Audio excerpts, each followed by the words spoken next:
The Billionaire's Betrayal, a romance and revenge story. The shocking betrayal. The text that shattered everything. Welcome to Crownfire Tales. Don't forget to like and subscribe to the channel. The champagne glass slipped from Maya Chen's hand, shattering against the marble floor of the penthouse bathroom. But she didn't hear it. She couldn't hear anything except the roaring in her ears as she stared at the text message glowing on her phone. Can't wait for tonight. 3 years of sneaking around, and tomorrow he finally signs the company over to you. Then we can be together openly.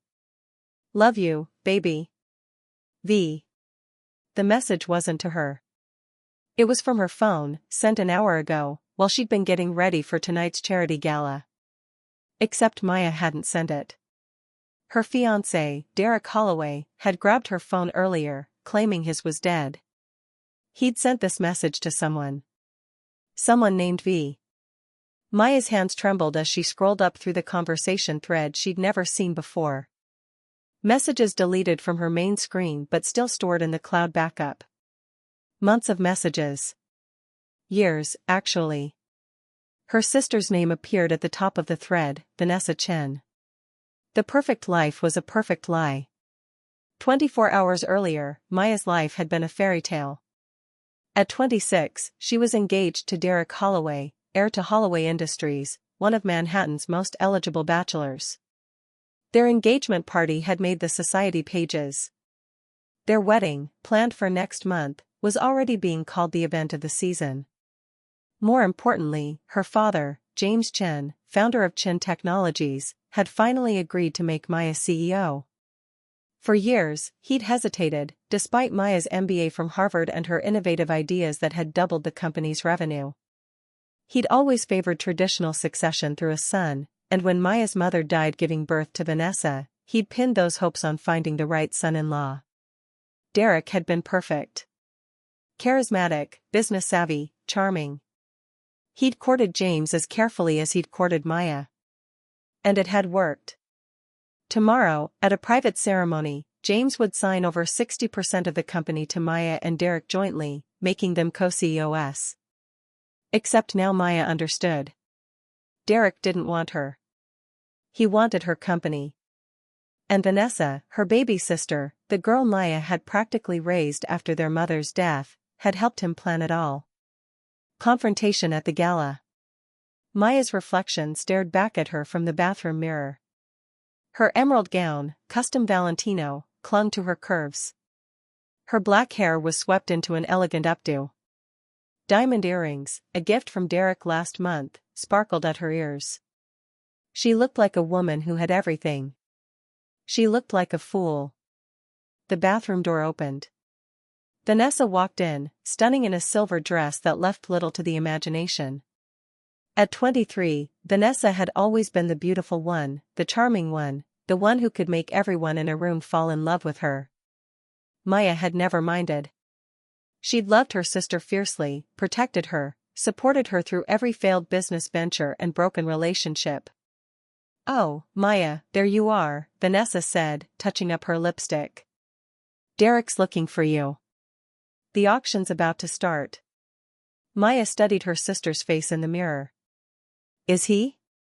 Something in Maya's tone made Vanessa pause. Their eyes met in the reflection. "I found the messages," Maya said quietly. "All of them." The lipstick clattered into the sink. Vanessa's face went white, then flushed red. For 3 long seconds, neither of them moved. Then Vanessa's expression shifted into something Maya had never seen before. Cold. Calculating. Cruel. "Well," Vanessa said, crossing her arms. "I guess we're done pretending then. The truth cuts deeper." "How long?" Maya's voice barely worked. 3 years.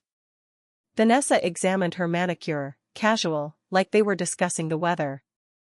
"Since the night of your engagement party, actually. Derek and I started talking at the bar while you were busy networking. One thing led to another. You were always so focused on business, Maya. Someone had to give him attention."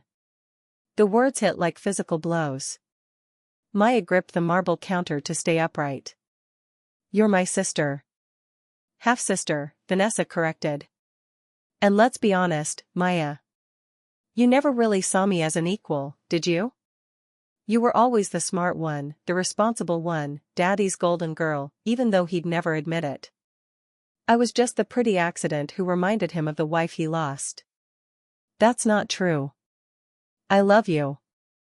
You've always pitied me. Vanessa's voice hardened. Every time you paid for another one of my little ventures, every time you introduced me to your important friends, every time you gave me advice I didn't ask for, it was pity. Well, guess what? I don't need your pity anymore. Tomorrow, Derek and I will have everything. The company, the money, the power. And you'll have nothing. Maya felt something crack inside her chest. Dad would never let Derek take over if he knew. If he knew what?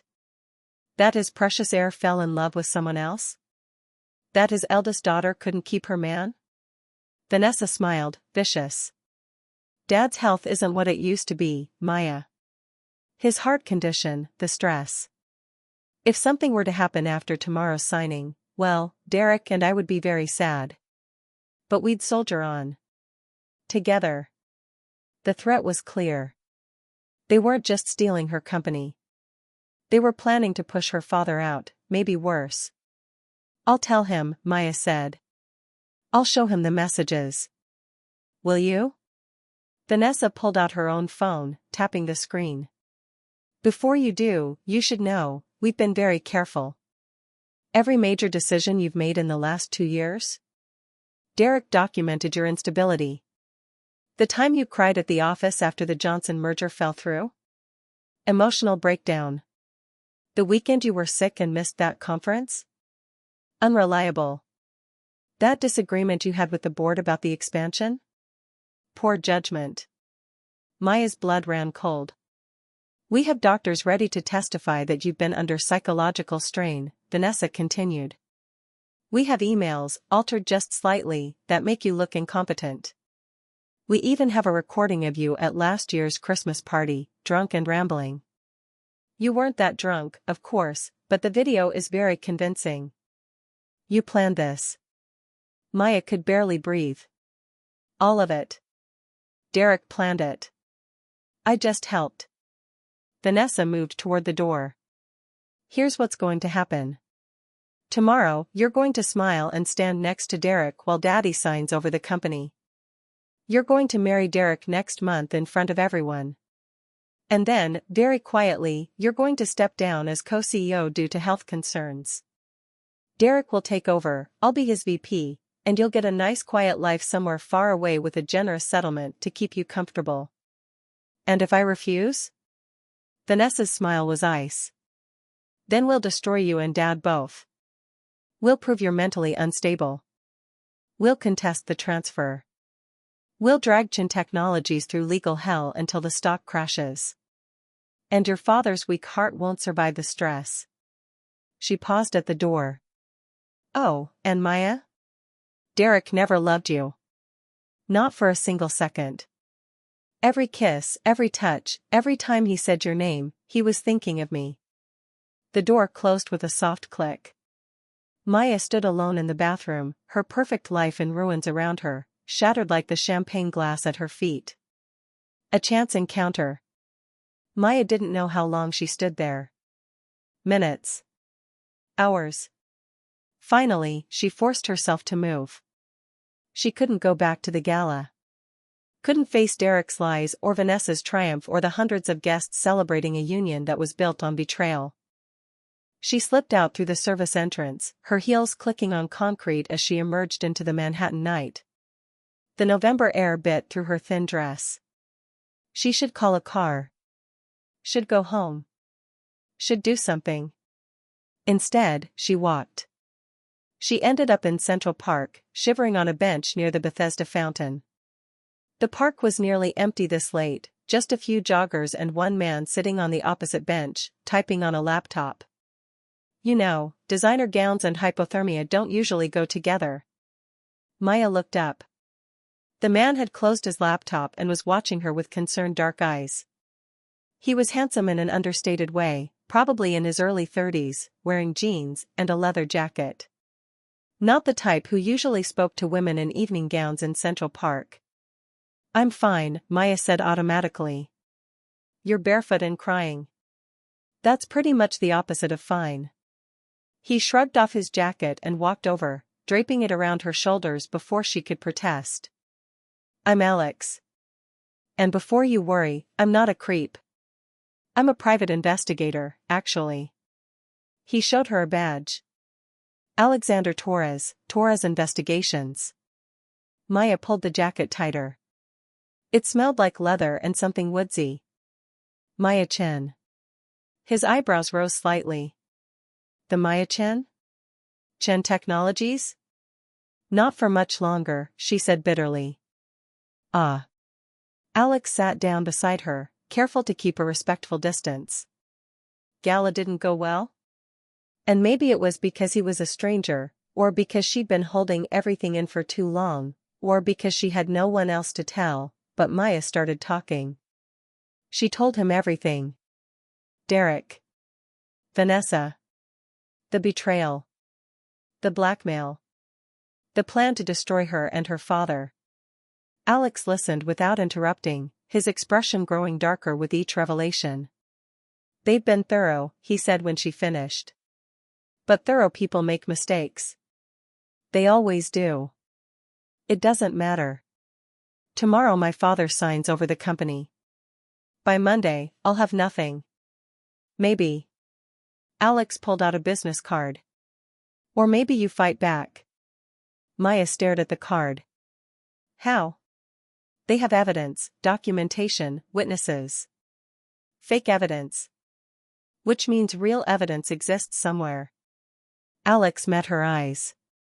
"I've spent 10 years investigating corporate fraud, infidelity, blackmail. If there's dirt on your fiancé and sister, I'll find it. And if they're planning to hurt your father, we'll stop them."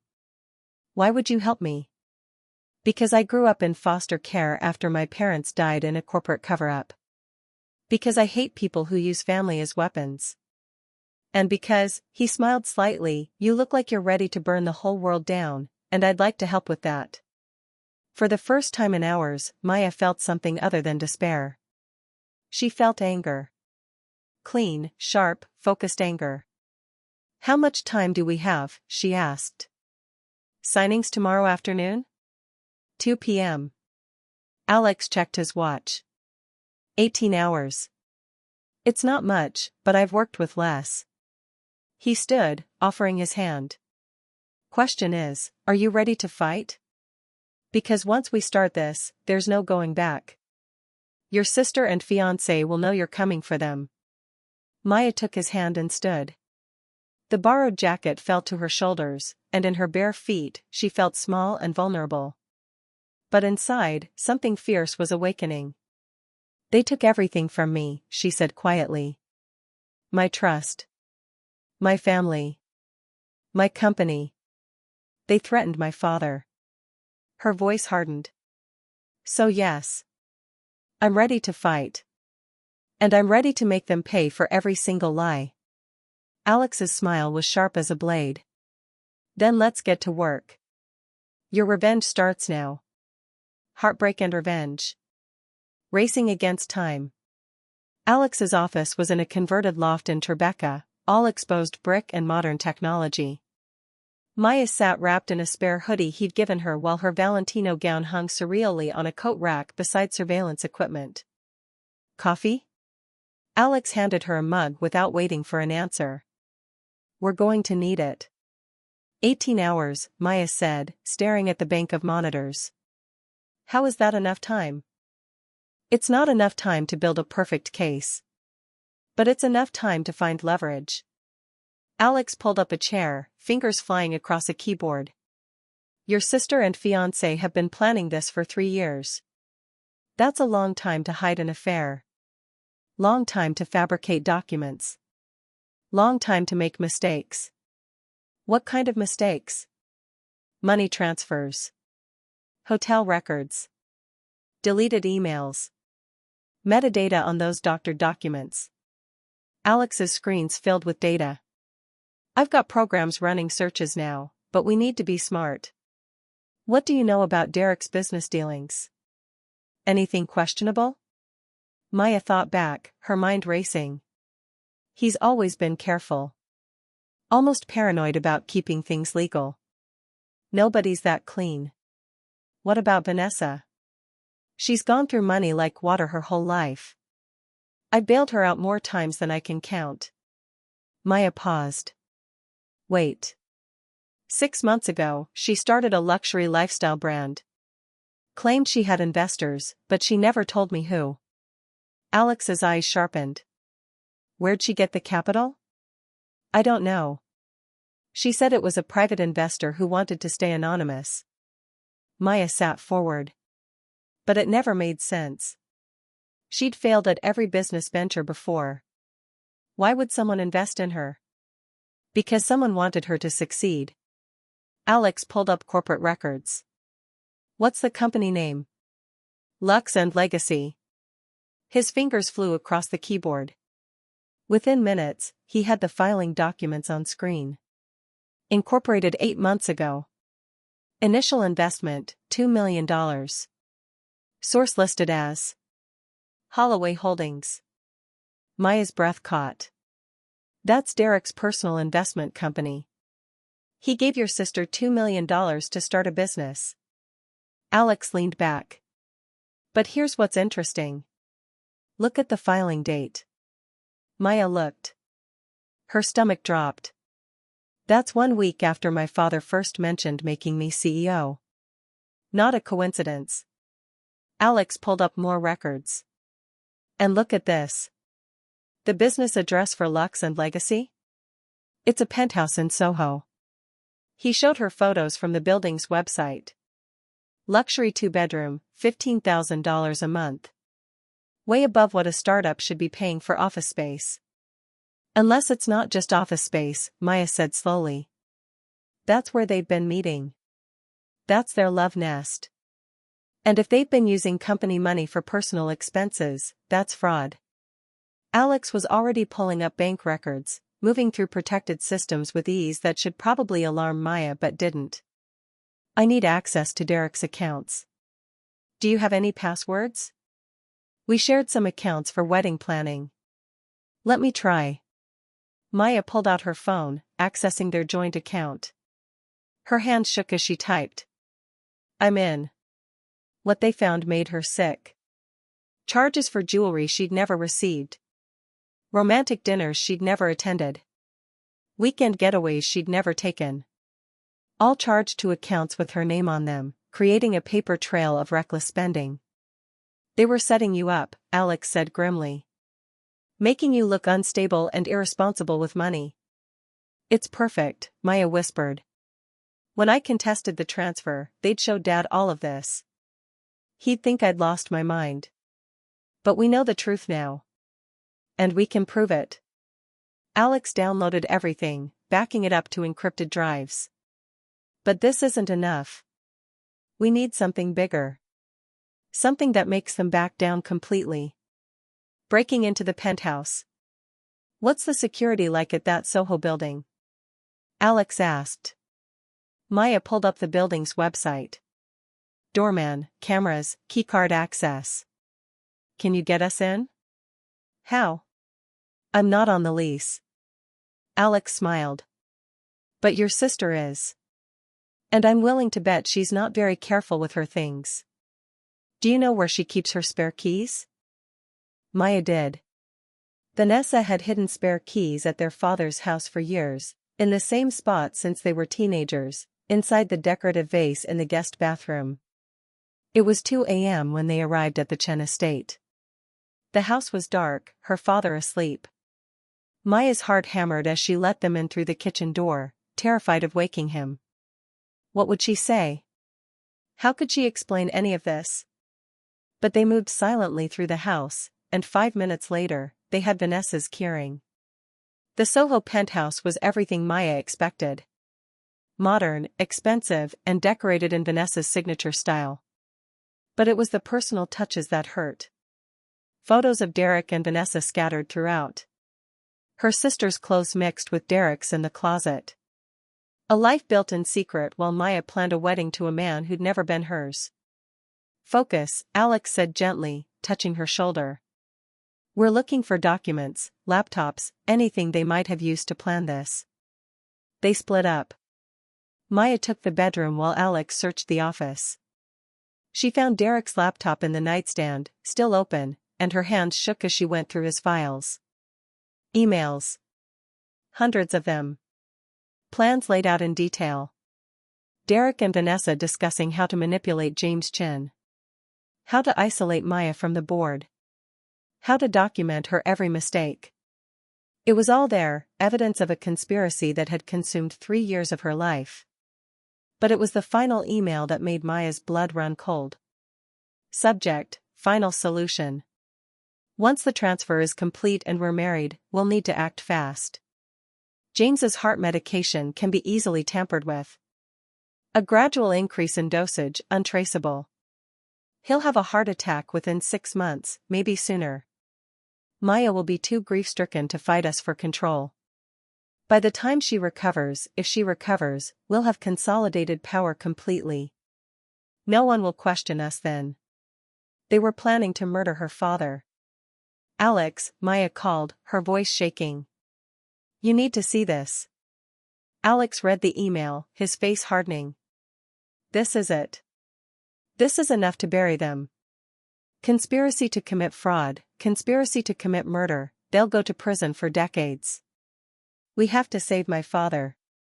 Maya was already pulling out her phone. "We have to warn him." "Wait." Alex grabbed her hand. "Think this through. If we warn your father now, Derek and Vanessa will know we're onto them. They'll destroy evidence. They'll lawyer up. We might save your father, but they'll find another way to take the company. So what do we do?" Alex's smile was cold. "We let them think they've won. We go to that signing tomorrow. We let them make their move. And then we destroy them with witnesses. The trap is set." The rest of the night was a blur of planning. Alex called in favors, contacting FBI agents who specialized in corporate crime. They'd need irrefutable evidence presented in the right way, with the right people watching. By dawn, they had a plan. It was risky, complicated, and required Maya to give the performance of her life. But if it worked, Derek and Vanessa wouldn't just lose, they'd pay for everything they'd done. Maya went home as the sun rose, exhausted but wired with adrenaline. She showered, washing away the previous night's makeup and tears. She dressed carefully in a power suit, navy blue, her armor. She looked at herself in the mirror and barely recognized the woman staring back. 24 hours ago, she'd been naive, trusting, in love with a lie. Now she was something else. Someone harder. Someone willing to do whatever it took to protect what was hers. Her phone buzzed. "Derek. Where were you last night?" "I was worried." Maya's hands clenched, but she typed back calmly, "Wasn't feeling well. Went home early. See you at the signing. Love you." The words tasted like poison. His response was immediate, "Love you too. Can't wait to start our future together." The signing ceremony. The Chin Technologies boardroom was filled with people at 2 p.m. James Chin sat at the head of the table, looking older than his 65 years, his face drawn with fatigue. Vanessa stood near the windows, stunning in a red dress that drew every eye. Derek sat beside Maya, his hand covering hers, playing the devoted fiancé perfectly. "Before we begin," James said, his voice rough with emotion, "I want to say something to my daughters. Maya, you've worked so hard for this company. I'm proud of you. And Vanessa, I'm glad you're here to see your sister succeed. Family is everything." Maya felt Vanessa stiffen beside her. Guilt? Or anticipation of victory? The lawyers laid out the documents. 60% of Chin Technologies, split between Maya Chen and Derek Holloway. All it needed was James's signature. Actually, Maya said, standing. Before Dad signs, there's something everyone should see. Derek's hand tightened on hers. Maya, what? I said there's something everyone should see. Maya pulled her hand away and walked to the presentation screen. Dad, board members, I've discovered some information about Derek and Vanessa that you need to know before this transfer goes through. Vanessa laughed nervously. Maya, if this is some kind of cold feet. It's not. Maya plugged in the USB drive Alex had prepared. What you're about to see is evidence of a 3-year conspiracy to defraud this company and our family. This is insane, Derek stood, his face flushing. James, your daughter is clearly having some kind of breakdown. Sit down, Derek. The voice came from the doorway. Alex walked in, followed by 2 FBI agents. Or we'll be happy to help you sit. The room erupted. Maya's hand shook as she started the presentation, but her voice stayed steady. She showed them everything. The bank records. The deleted emails. The penthouse lease. The photos. And finally, the email discussing James's murder. Her father's face went gray. Vanessa tried to run, but the FBI agents blocked the door. Derek lunged for the laptop, but Alex was faster, restraining him with practiced ease. Derek Holloway, Vanessa Chen, one of the agents said, pulling out handcuffs, you're under arrest for conspiracy to commit fraud and conspiracy to commit murder. The aftermath. You bitch. Vanessa screamed as they cuffed her. You couldn't just let us be happy. You always had to win. Maya walked up to her sister, and for a moment, they were inches apart, years of love and betrayal between them. You betrayed me, Maya said quietly. You were going to kill our father. You stole 3 years of my life. So no, Vanessa. I'm not sorry. I'm not guilty. And I'm not your sister anymore. She turned to Derek, who was being read his rights. He looked at her, and for a second she saw something like regret in his eyes. I did love you, he said. In the beginning. No, Maya replied. You loved what I could give you. There's a difference. As they led Derek and Vanessa away, Maya's legs finally gave out. Alex caught her, supporting her weight. You did it, he said softly. It's over. But Maya shook her head, watching the FBI agents disappear down the hallway with the 2 people she'd trusted most in the world. No, she whispered. It's just beginning. The ultimate payback. Picking up the pieces. 3 weeks after the arrest, Maya sat in her corner office at Chin Technologies, staring at the city spread out below her. The press had gone insane. Billionaire betrayal, the headlines screamed. Tech heiress exposes murder plot. Her face was everywhere. But the company had survived. With Derek's crimes exposed, the board had unanimously voted Maya in as sole CEO. Her father, devastated by Vanessa's betrayal, had stepped back from daily operations, focusing on his health. And Maya had thrown herself into work, 16-hour days, proving she deserved the position she'd almost lost. Her assistant buzzed. Ms. Chen? Alexander Torres is here. Maya felt her heart skip. She'd seen Alex a few times since the arrest, always in professional contexts, giving statements to lawyers and FBI agents. But something had shifted between them that night in Central Park. Something she wasn't ready to examine. Send him in. Alex walked into her office in his signature jeans and leather jacket, looking completely out of place among the glass and steel. He carried a folder. You look terrible, he said. Thank you. That's exactly what every woman wants to hear. I mean, you look exhausted. When's the last time you slept more than 4 hours? Maya couldn't remember.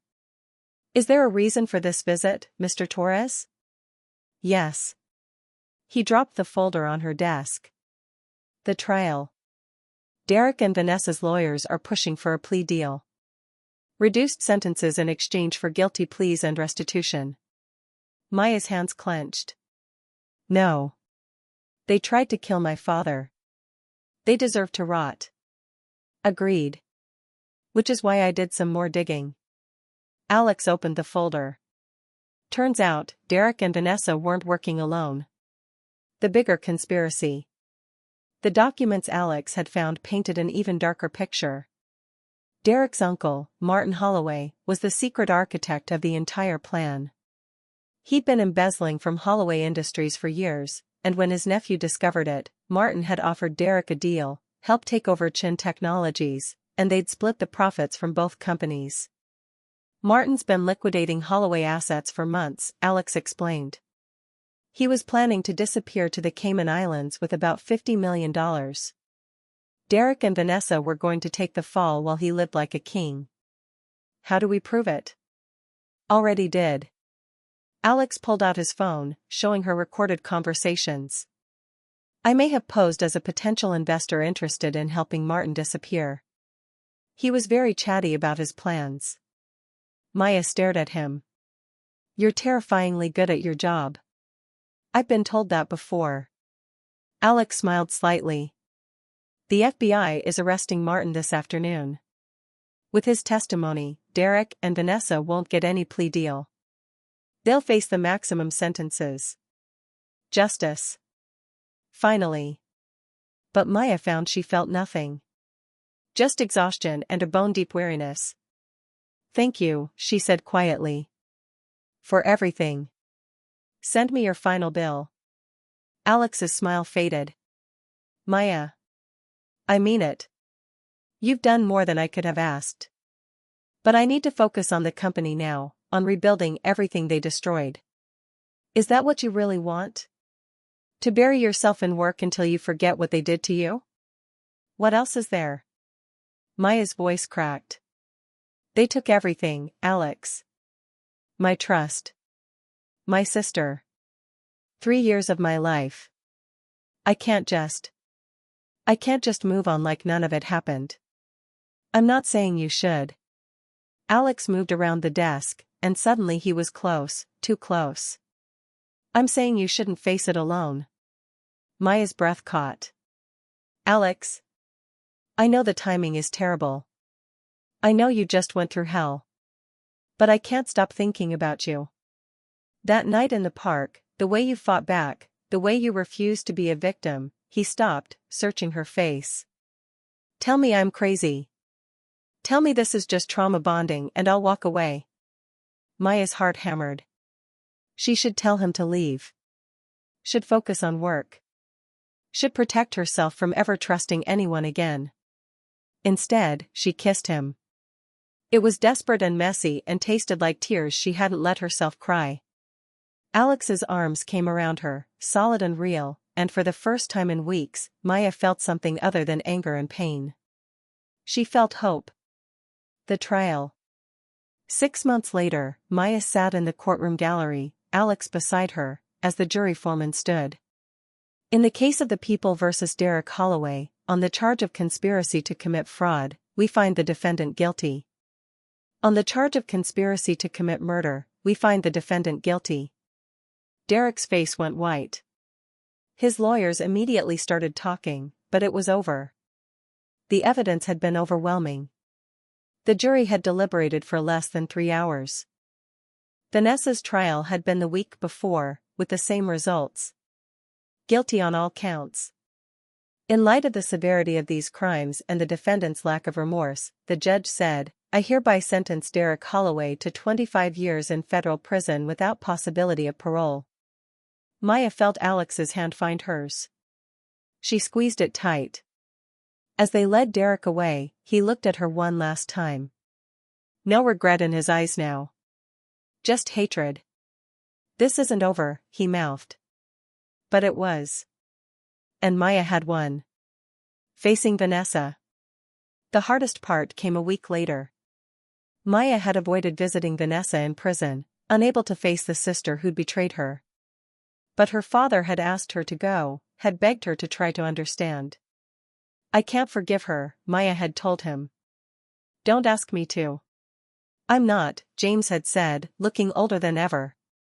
I'm asking you to say goodbye. For yourself, not for her.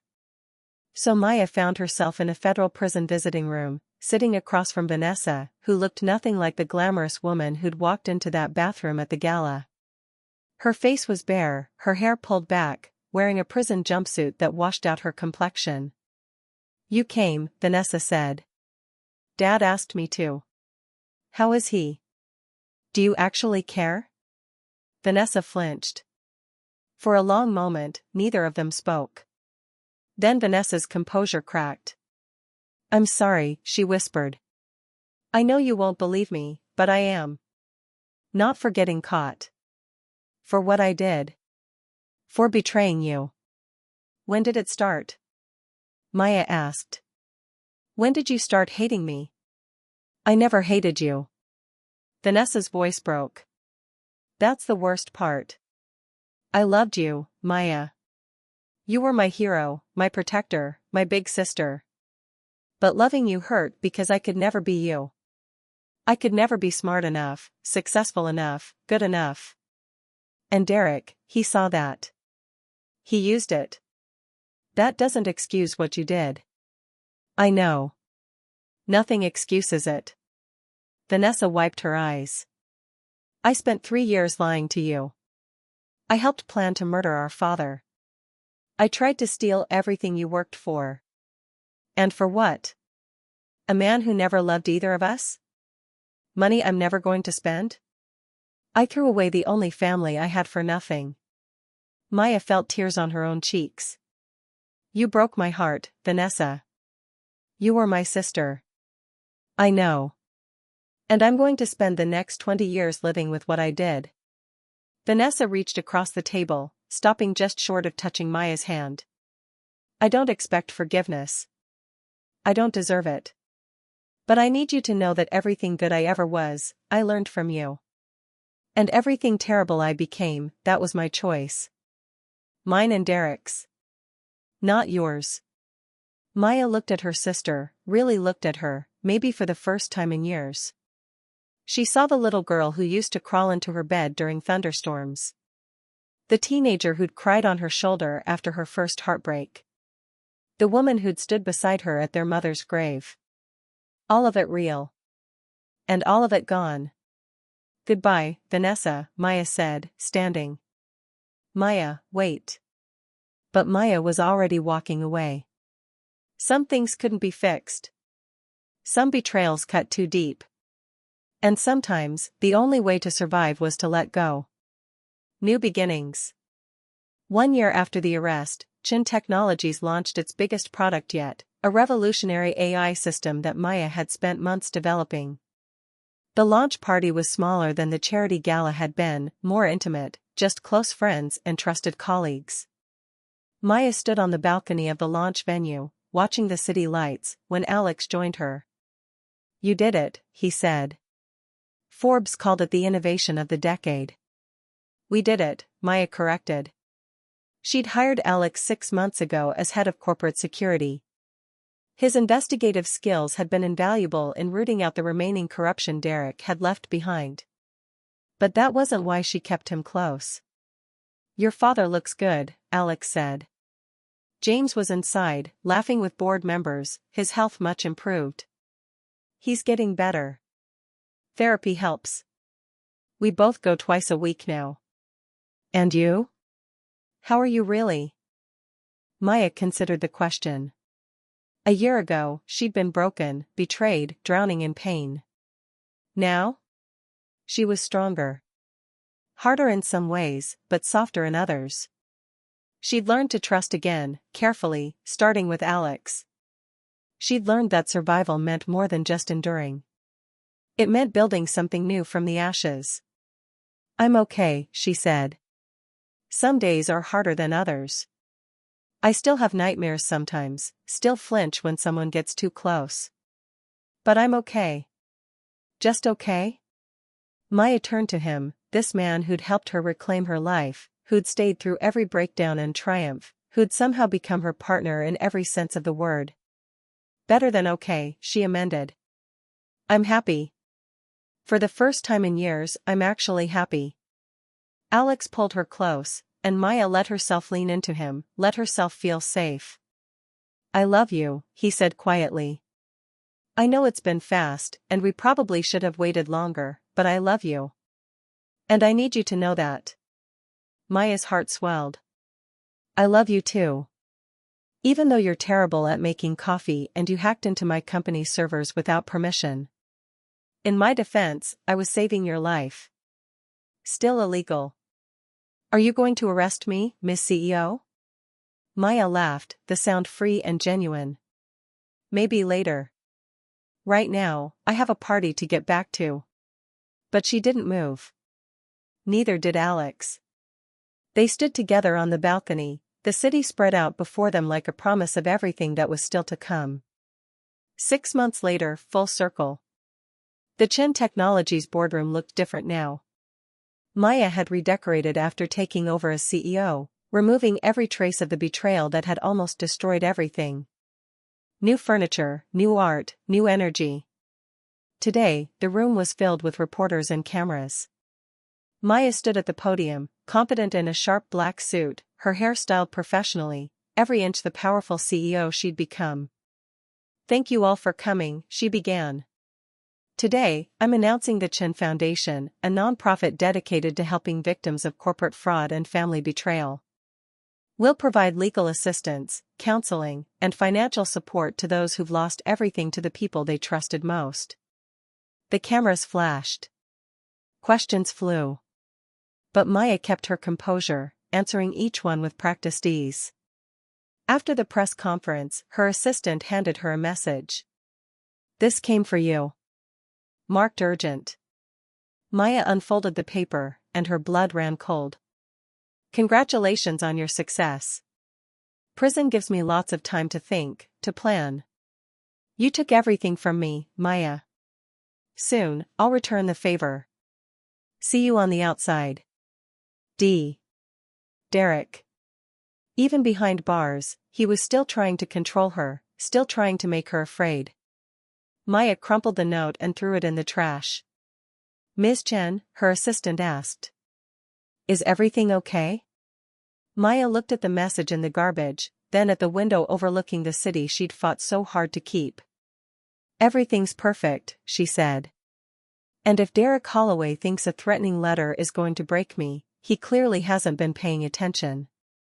She pulled out her phone and texted Alex. "Derek sent a threat. Handle it?"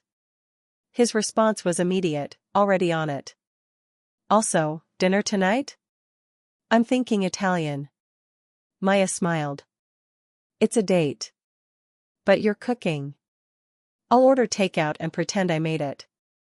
"I know. I love you anyway." The wedding that never was.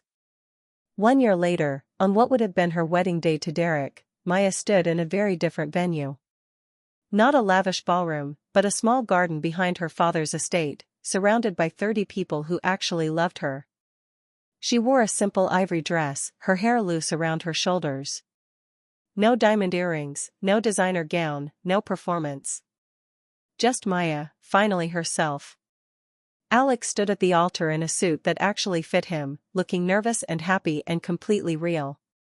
"You know," Maya's father said, walking her down the aisle, "I always knew Derek was wrong for you. Too smooth. Too perfect. You never said anything. You seemed happy. Or I thought you did." James squeezed her hand. "But this is real happiness. I can see it in your eyes." Maya looked at Alex, at the man who'd helped her reclaim her life, who'd stood beside her through every nightmare and triumph, who'd taught her that trust wasn't weakness, it was courage. "Yeah," she whispered. "This is real." The ceremony was short and sweet. No lengthy vows, no pretentious poetry. Just promises that meant something, witnessed by people who mattered. When Alex kissed her, Maya felt something she hadn't felt in years: peace. The final confrontation. 3 years after the arrest, Maya received word that Vanessa was up for early parole. Good behavior, participation in rehabilitation programs, genuine remorse. The parole board wanted Maya's testimony. She almost didn't go. What was left to say? But something made her drive to that hearing, made her sit in that room one more time. Vanessa looked different. Older, yes, but also changed in deeper ways. The hardness Maya remembered was gone, replaced by something quieter, sadder, more genuine. "Ms. Chen," the parole board chairman said, "you have the floor." Maya stood, feeling everyone's eyes on her. Derek was still in prison, would be for another 20 years. Martin Holloway had died of a heart attack 6 months into his sentence. But Vanessa was here, asking for a second chance. 3 years ago, Maya began, my sister betrayed me in the worst way possible. She helped plan my destruction, my father's murder, the theft of everything I'd worked for. When she was arrested, I thought I'd feel satisfaction. Justice. But I just felt empty. Vanessa's eyes filled with tears. For a long time, I wanted her to suffer. I wanted her to feel every ounce of pain she'd caused me. But holding on to that hatred was poisoning me. It was stopping me from moving forward, from being happy. Maya took a deep breath. My sister committed terrible crimes. She deserves to face consequences. But she's also spent 3 years working to become better, to understand what she did and why. And I think, Maya's voice caught, I think she suffered enough. Are you saying you support her parole? The chairman asked. I'm saying I don't oppose it. Whether she gets out or not, whether she ever contacts me again, I've made my peace. I've forgiven her, not for her sake, but for mine. Because I refuse to let what she did define the rest of my life. Maya sat down. Vanessa was openly crying now, mouthing thank you across the room. The parole board deliberated for 30 minutes. When they came back, the decision was clear, parole granted, with strict conditions. As they led Vanessa out, she stopped beside Maya's chair. I know you probably never want to see me again, Vanessa said quietly. But thank you. For what you said in there. For letting go. Maya looked at her sister, this woman who'd once been her whole world and then her worst enemy. I hope you build a good life, Vanessa. I really do. But build it far away from me. Vanessa nodded, understanding. I will. And Maya? I'm proud of you.